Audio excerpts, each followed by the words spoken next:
Pemirsa Rumah Sakit Umum Daerah RSUD Undata memindahkan sementara sejumlah pasien ke area halaman rumah sakit sebagai langkah antisipasi terhadap kemungkinan gempa susulan setelah gempa bumi tektonik berkekuatan magnitudo 6,7 mengguncang Sulawesi Tengah Selasa 16 Juni.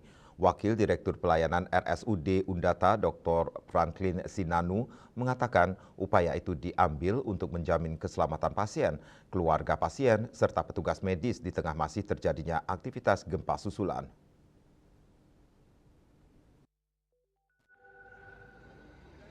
Rumah Sakit Umum Daerah RSUD Undata Palu memindahkan sementara sejumlah pasien ke area pelataran rumah sakit sebagai upaya mengantisipasi gempa susulan pada Selasa malam 16 Juni. Langkah itu diambil untuk menjamin keselamatan pasien, keluarga pasien, serta petugas medis di tengah aktivitas gempa susulan yang dinilai masih cukup intens.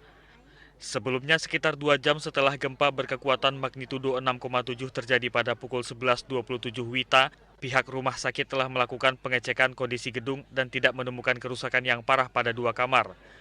Namun gempa susulan yang terus terjadi hingga Selasa sore dan malam membuat pihak RSUD Undata memutuskan untuk melakukan perawatan pasien di luar gedung rumah sakit. Upaya ini diberlakukan hingga situasi dinyatakan aman.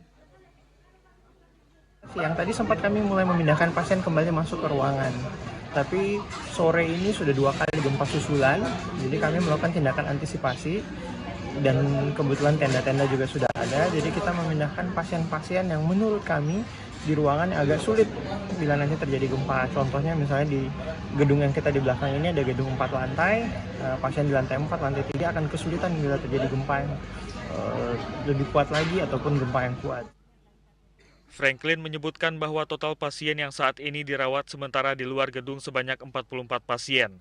Pelayanan kesehatan di RSUD Undata tetap berjalan secara normal dengan pengawasan ketat dari tenaga medis dan manajemen rumah sakit. Sementara kondisi pasien dilaporkan dalam keadaan aman.